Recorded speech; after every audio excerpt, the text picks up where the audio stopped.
สดดาวมาก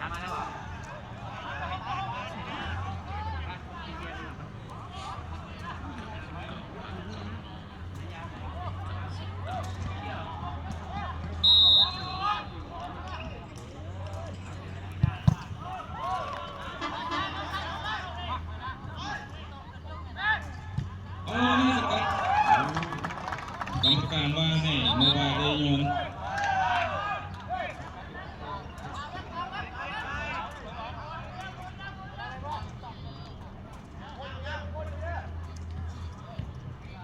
ก็ได้บานกระตุกมานี่กระตุกกระติกบานโดยสองกันนี่เลยพลังครับโดยสองโดยได้บานสิไปได้สิลุ้นไปไกลมาได้กรรมการให้คิดหน่อยนะเพื่อกรรมการว่าสุดหลังกรรมการว่าให้เข้าทั้งหลังเด้อเข้าทั้งหน้าอ๋อ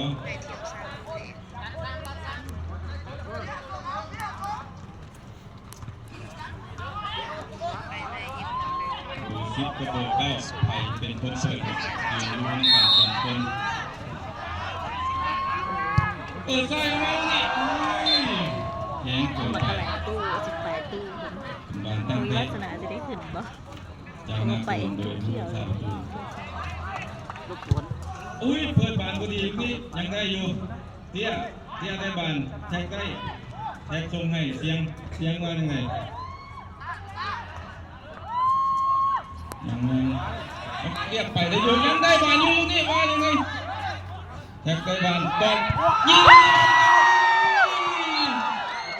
โมบายได้ปะยังบัวเข้าเบิ่งยังเดียวเอาเบิ่งยังแต่มันปังนี่นะบ่เห็นมานั่งมี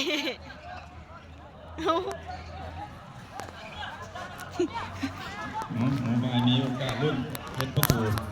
มีโอกาสได้หรือบ่เปิดไปที่บ้านยังไงลุกไปตรงหน้าเป็นเล่นเอง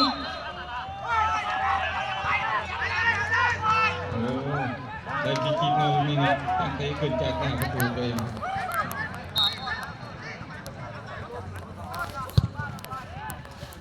พากลับมาข่าวลอยระเบิดเจ็ดผมแพทย์โบพานเบิดเจ็ดส่งให้โบพานประกาศพอดีบันไดเบอร์10ยังได้บานอยู่เบอร์10ลากไปเข้าปะทะกับเบอร์11ยังโบพานเบอร์8เตะทิ้งก่อน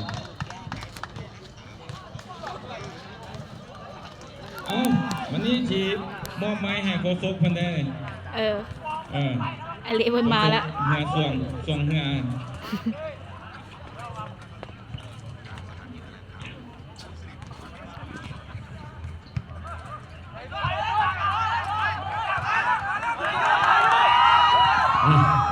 ใจนะครับบ้านเนาะ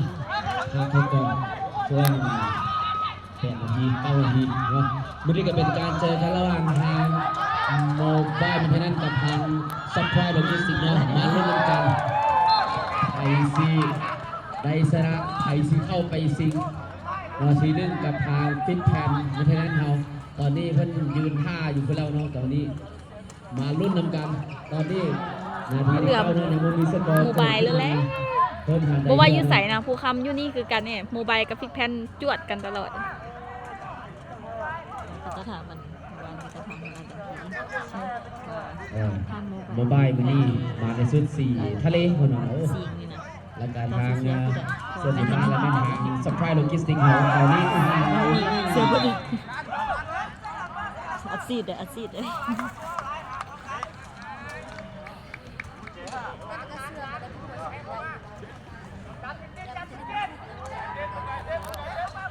มาบังกันตอนจังหวะพุ่งเข้ามาเลียกเส้นเข้ามาดอกนี้จังหวะที่ว่าตั้งใจโมบายมันตั้งใจบารักกันโอ้ย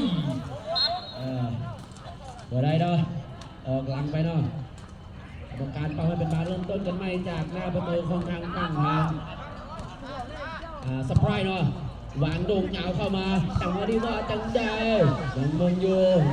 อยู่เราเอาบาลงกลับขึ้นมาว่าจังใจยังสูงนุ่มกันอยู่ตรงนี้ไผไว้บอกโอ้โหเด็กกินบอกนี่อย่างต้องมันเอากลับขึ้นมาจังหวะที่ว่าจังใจดังสบายเขาได้บาลจังหวะนี้โอ้โหยังไปบ่ทันได้เดือนนะยังสูงนุ่มกันอยู่ตรงนี้ว่าจังใจใครสิได้บาลไปจะไปก่อนตรงนี้ต้องกลับขึ้นหลังนะแต่ต้องสั่งเอามาดังมาใส่มือของนางสบายเขาโอ้โหหักลงขึ้นมาเป็นนางสบายเราได้บาลต้องกลับขึ้นมาไว้แล้วนี่จังหวะนี้โอ้โหนี่จังสกัดจังไงบ่มาได้บา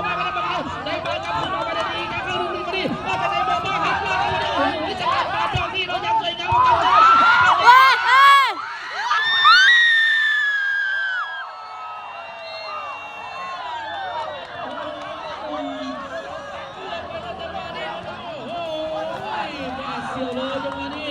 เป็นซับบนหันหน้านี้เนาะเป็นคนร่างคนทางสักไล่เนาะมาป้องกันมาได้เนาะกลับขึ้นมาจังหวะนี้มาบ้องนำกันต่อมาบ้องนำกันต่อไปทางบ้านเลยทางบ้านสักไล่เอาได้บ้านใจมือน่าจะมีประเด็นแล้วเราเองเราเขาจะมาโอ้โหจะมาเสียบตรงนี้กับการมาเลยมาบ้องนำกันต่อ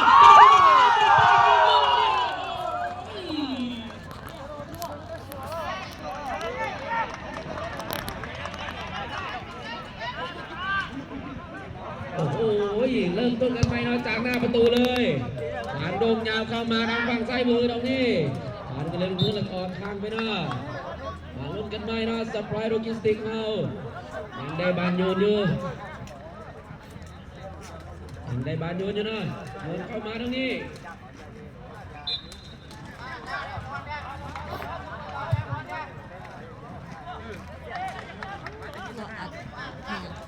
เอาเยอะไหม อันละ10 กิโลอันนั้นบ่เฮ็ดต่อแล้ววะ หนาว ปฏิบัติจากไหนโมบายเขาทุ่มทั้งกันเข้ามา เมมตรงนี้ โมวางยาวเข้ามาดอกนี้อยู่ที่กลางสนามมาลงกับบอลลงตรงนี้มาจังใจจับนอนสองโอ้โหไอ้ยังพอพาน้องกลับขึ้นมาเห็นทางซับไว้เขายังหลอกล่ออยู่กำลังหลอกล่ออยู่โอ้โหมันไปโมได้เราเป็นทางโมบายมันได้วางยาวเข้ามาแทงเข้ามาดอกนี้โอ้โหมันแทงเลิกเกินไปเนาะแทงเลิกเกินไปจังหวะนี้เข้ามามือป้องกันประตูนั่นก็เตะออกกลับขึ้นมาไว้ได้ดีจังหวะนี้อัดอกเอาบาลลงหางซับไว้เขาจังหวะนี้ไป เดี๋ยวแล้วนะโอกาสมันมาจ่อหน้าประตูนี้ตลอดเลย ทำเราบ่เข้าใจ นั่งหักทางคุณขาแข็งแล้วมาอีกแล้วมาอีกแล้วโอ้ย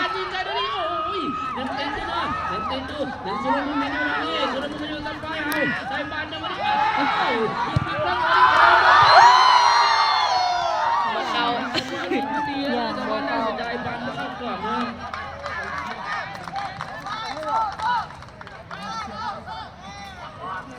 เสียดายบอลเข้าก่อนมาจังหวะนี้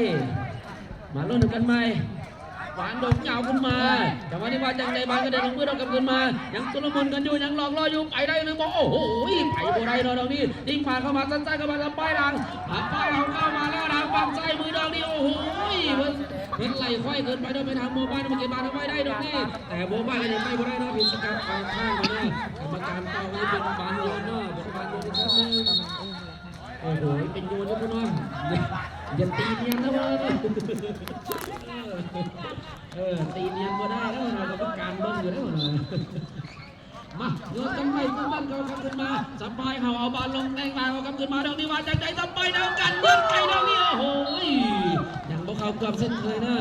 ออกหลังไปนะเริ่มต้นกันไปจากหน้าประตูฝั่ง ระวังเสียนะ โมบาย บ่มีซื่อน่ะ โมบายมันให้แน่เงาเล่นสั้นๆเข้ามาโมบายนั่นแนวมันโบระวางยาวเข้าไปทางฝั่งขวามือดองนี้ว่าจังใดบางขวามือโอ้โหไปบ่ได้นะต้องกลับขึ้นหลังก่อนนะถึงทางสปรายโลจิสติกเขาไล่ปีนะเปลี่ยนทางเนาะเปลี่ยนทางมาทางฝั่งซ้ายบางเรื่องมันเป็นจังใจเราไปได้เราบอกเบอร์เจ็ดแต่งสั้นๆเข้ามาชิงคนโอ้โหชิงขาดมาหน่อยนะบางว่านี่ชิงบ่ได้ป้ายเขาไล่สั้นๆเข้ามาโอ้โหจังหวะเข้ามาได้ดอกนี้กับการเป่าแล้วเนาะดอกนี้โอ้โหต่อหน้าต่อตาเลยเนาะ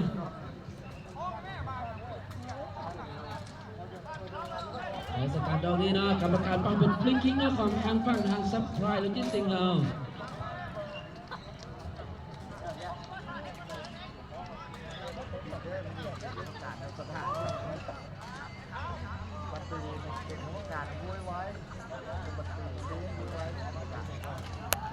มาเบิ้งกันต่อ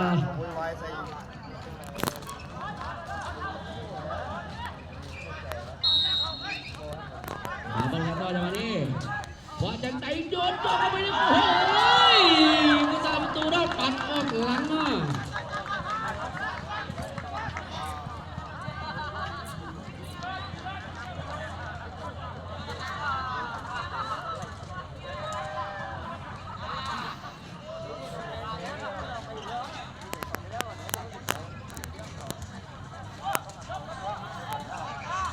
เบิ่งกันต่อจังหวะที่ว่าจังไดบอลโดนยางเข้ามาตรงที่บอลลุกแล้วก็ขึ้นมาโอ้โหเป็นทางโมบ้านมันนะเมื่อกี้บอลก็ได้จังว่าจังไดโอ้โห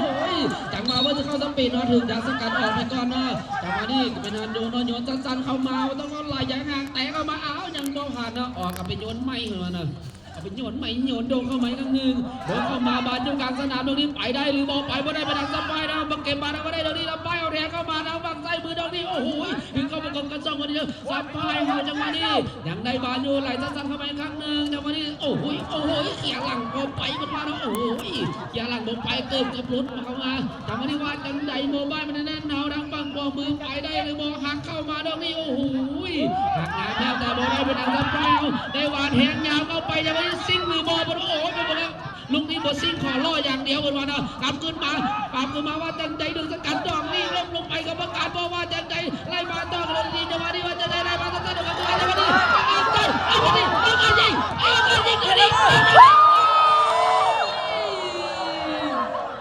เข้าอ่ะ บ่ได้เบิ่ง ตัวก็ดีใจอันนี้ดีใจกี่ตัวเนี่ยมาได้เนี่ยดีใจกี่ตัวเลย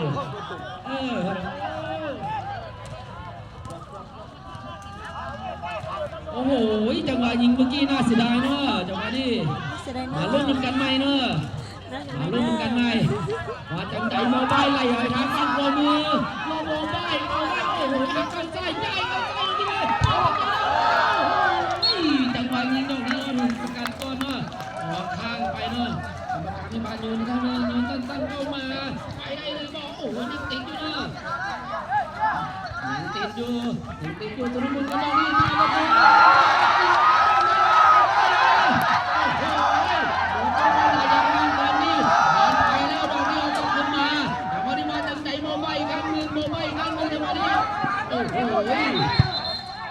เมาเลยนะกรรมการเนาะ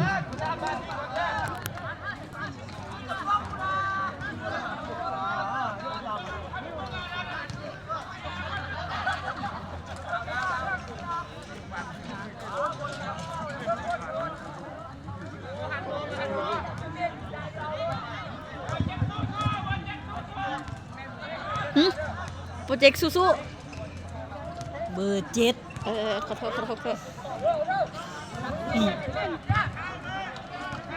มาไปกันต่อกรรมการให้เป็นฟรีคิกของทางฝั่งทางโมบายมันแน่นโมบายโอ้โหฟรีคิกตรงนี้นั่งนิ่งนวดเนาะแต่นิ่งทั้งหลังเลย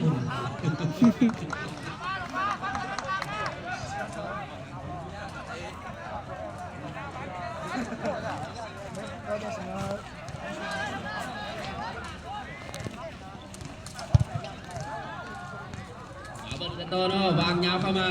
ออกหลังไปเนาะ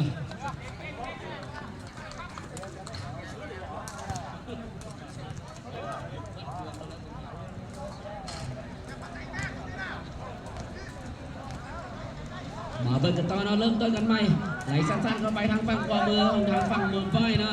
โมบายวางตรงยาวเข้ามามึงเช็ดเอากลับขึ้นมาเขาก็ว่าจังใจแล่นเติมเข้ามาแล้วต้องแก้ไขสถานการณ์เมืองไปก่อนเนาะต้องแก้ไขสถานการณ์มันก่อนแล้วการจะเป็นบานโยนเนาะยิงสั้นๆเข้ามาแต่วันนี้ว่าจังใจแต่เขากลับขึ้นมาแต่วันนี้เขากลับขึ้นมาว่าจังใจหักเข้าใต้อย่างเดียวโอ้โหโดนในมาด้วยเลยดอกนี้เป็นทางโมบายเนาะเติมเข้ามาดอกนี้เข้าชาร์จดอกนี้โอ้โหกรรมการบอกว่าจังใจไล่บอลมาต่อเลยนี่จังหวะนี้ว่าจะได้ต่อไปเอาจังหวะนี้เข้ามาได้จังหวะนี้ว่าจะได้โอ้โหน่าเสียดายนะ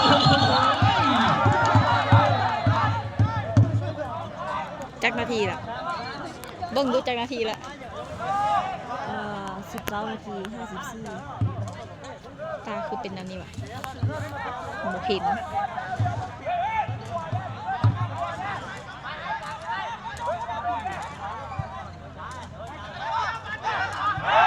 าเบิร์กันต่อมาวันนี้ว่าจังใจจังหวะ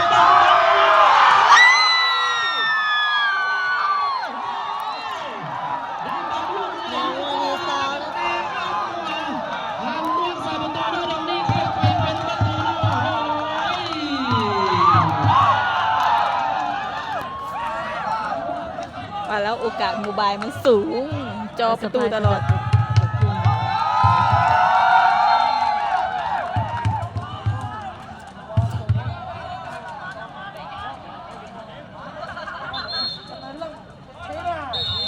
โอ้โหจังหวะนี้เนาะเอาไปเป็นตัวเนาะยิงรักถ่ายใหม่เนาะถ้าถ่ายใหม่เริ่มต้นกันใหม่ในนาทีที่3พอดีเนาะตอนนี้โมบายยิงนำไปก่อน1-0เดี๋ยวเขามาลุ้นนำกันในเวลาที่เหลือของเครื่องเวลาที่1เนาะมาลุ้นนำกันตอนนี้เป็นทางโมบายเนาะยังเล่นบาลอยู่ทางฝั่งของทางโมบายเนาะแต่สั้นๆเข้ามา